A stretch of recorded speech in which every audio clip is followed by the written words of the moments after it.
नमस्कार माझ्या लाडक्या भावांनो आणि बहिणींनो, स्वागत आहे तुमचं पुन्हा एकदा धनश्री ड्रायव्हिंग स्कूलच्या यूट्यूब चॅनलमध्ये। तर आजचा विषय आपला मित्रांनो की टू व्हीलर चालवताना, ज्यावेळी आपण टू व्हीलर चालवताना कुठल्या रोडला कुठल्या लेनमधून चालवायचे। कारण आपल्याला असं वाटतं की नेहमी लेफ्ट साईडनंच गाडी ड्राईव्ह करायची असते टू व्हीलर म्हणजे, किंवा बऱ्याच वेळा आपण असं करतो की राईट साईडनं गाडी चालवतो। तर ह्या गोष्टी करायच्या नाही आहेत। एक्झॅक्ट कुठल्या रोडला आरटीओने ज्याप्रमाणे तुम्हाला रूल घालून दिलेत, कुठल्या रोडला कुठल्या लेन प्रमाणे चालवायचे ते आजच्या व्हिडिओमध्ये आज आपण शिकणार आहे। तर सुरुवात करूया व्हिडिओला। सगळ्यात पहिली आपली गोष्ट आहे ती म्हणजे, आता हा रोड दिसतोय तुम्हाला, हा टू वे आहे। टू वे म्हणजे काय की जाणाऱ्यांसाठी वेगळा रस्ता आहे, येणाऱ्यांसाठी वेगळा रस्ता आहे। तर ह्या रस्त्याला गाडी चालवताना आता ह्या टू वे मध्ये पण बघा, इथे तुम्हाला मध्ये लाईन दिसते का, तुटक रेषा दिसते का, डॉटेड लाईन। ह्या डॉटेड लाईनचा अर्थ असा होतो माहिती आहे तुम्हाला, ओव्हरटेक करायचा असतो। इथं ओव्हरटेक अलाउड आहे।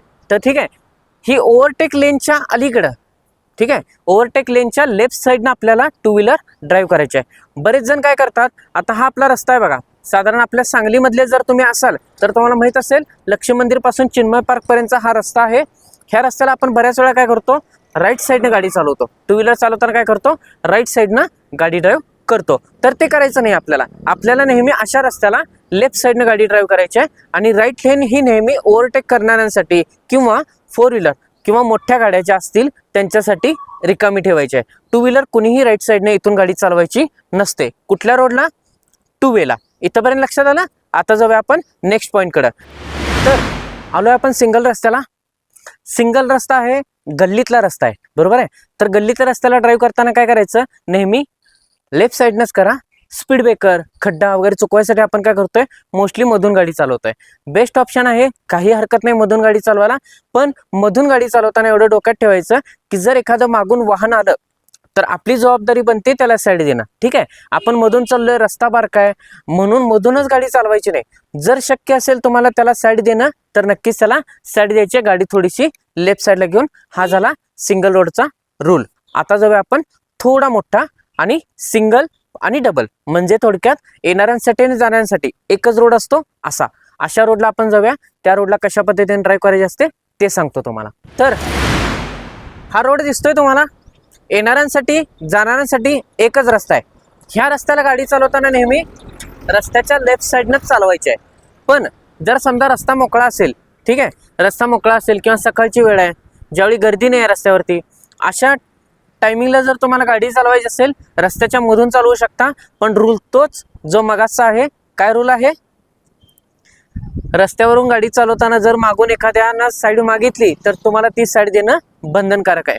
कारण इथं कुठेही मध्ये लेन नाही आहे, त्यामुळे येणाऱ्यांसाठी जाणाऱ्यांसाठी कुठूनही गाडी चालवू शकता तुम्ही, फार तर रस्त्याच्या मधीपर्यंत। पण रस्त्याच्या मधून चालवताना मागून कोणी साईड मागितली तर नक्कीच साईड द्या। हे झालं अशा रोडचं। आता असा रोड पकडायचा आपण जिथं दोन वेगवेगळे रस्ते आहेत। जाऊया आपण अशा रस्त्याला। तर हा पण सिंगल रोडच आहे, पण येणाऱ्यांसाठी वेगळा, जाणाऱ्यांसाठी वेगळा। मध्ये डॉटेड लाईन दिसते तुम्हाला, सेम मगासारखाच रोड आहे, फक्त येणारे आणि जाणारे दोन्ही ह्याच रस्त्याने जातील। डॉटेड लाईन आहे, डॉटेड लाईनचा अर्थ माहिती आहे तुम्हाला, ओव्हरटेक करायचा असतो, ओव्हरटेक अलाउड आहे।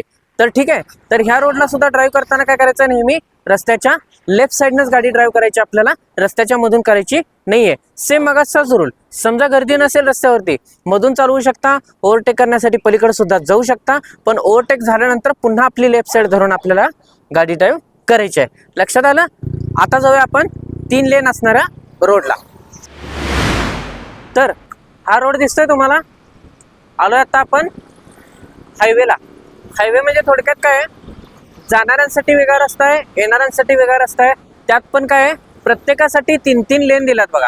ही लेफ्ट लेन आहे, पलीकडे मिडल लेन आहे, त्याच्या पलीकडे राईट लेन आहे, 3 लेन आहेत, ठीक आहे। तर अशा रस्त्याला गाडी ड्राईव्ह करताना नेहमी टू व्हीलरवाल्यांनी काय करायचं आहे, लेफ्ट लेन मधूनच चालवायचे। जर समजा तुमचा स्पीड जरा जास्त असेल, आता प्रत्येक रोडला एक स्पीड लिमिट दिलेलं असते, बरोबर का। तर ह्या रोडला साधारण 50चं स्पीड लिमिट आहे, 50, ओके। तर 50च्या स्पीड लिमिटनं जर तुम्हाला गाडी ड्राईव्ह करायची असेल तर रस्त्याच्या मधून तुम्ही करू शकतात।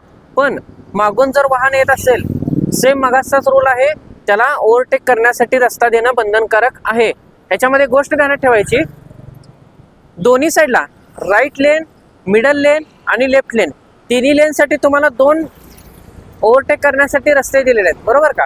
म्हणजे जर तुम्ही लेफ्ट लेन मध्ये असाल तर ओव्हरटेक करत तुम्ही मिडल लेन मध्ये जाऊ शकता, मिडल लेन पासून राईट लेनला सुद्धा जाऊ शकता, पण तुमचा ओव्हरटेक कम्प्लीट झाल्यावर तुमची लेन पकडणं गरजेचं आहे, हे विसरायचं नाही. आता ह्याच्यामध्ये गोष्ट सांगतो तुम्हाला, ज्यावेळी तुम्ही यू टर्न मारता अशा रस्त्याला, ठीक आहे, म्हणजे पलीकडच्या रस्त्याला आहात तुम्ही आणि यू टर्न मारून ह्या रस्त्याला तुम्ही येताय, त्यावेळी एक गोष्ट ध्यानात ठेवायची, यू टर्न मारताना नेहमी यू टर्न मारून झाल्या लगेच आपली लेफ्ट लेन पकडायची नाही. म्हणजे तुम्ही पलीकडच्या रोडला आहात, तिकडे सुद्धा 3 लेन आहेत, लेफ्ट लेननं तुम्ही गाडी ड्राईव्ह करत आलाय, गाडी ड्राईव्ह करत येताना आपला रूल माहिती आहे, 200 मीटर आधी तुम्ही लेन चेंज करून राईट लेन मध्ये यायचे आहे, यू टर्न मारायचा आहे. यू टर्न मारल्या राईट लेनच पकडायचे तुम्हाला, लक्षात येते का? लगेच लेफ्ट लेनला यायचं नाहीये, राईट लेन पकडायचं आहे, एक 50-100 मीटर अंतर कापायचं, मागून वाहनं येतात का बघायचं आणि मग आपली लेफ्ट लेन पकडायची आहे, हे विसरायचं नाही. सगळ्यात महत्त्वाची ही गोष्ट विसरायची नाहीये. तर माझ्या मित्रांनो आणि मैत्रिणींनो, तुमच्या लक्षात आलं कुठल्या रोडला कुठल्या साईडनं गाडी ड्राईव्ह करायची असते, ही गोष्ट ध्यानात ठेवा. या पद्धतीने जर तुम्ही गाडी ड्राईव्ह करत राहिला तर तुमचा ऍक्सिडेंट नक्कीच होणार नाही आणि सेफली तुम्ही ड्राईव्ह करू शकाल. तर हा व्हिडिओ तुम्हाला नक्कीच आवडला असेल. जर व्हिडिओ आवडला असेल तर व्हिडिओला लाईक करा, आपल्या मित्रांसोबत शेअर करायला विसरू नका आणि आपल्या चॅनलला सबस्क्राईब करायला विसरू नका. आणखीन एक गोष्ट, जर तुम्हाला टू व्हीलर शिकण्यासंदर्भात कोणतीही शंका असेल तर कमेंट बॉक्समध्ये सांगा, आपण तुमच्या शंकेवर नक्कीच व्हिडिओ बनवू. तुम्हाला माहितीच आहे आपला विषय, कमेंट तुमची, कंटेंट आमची. थँक्यू.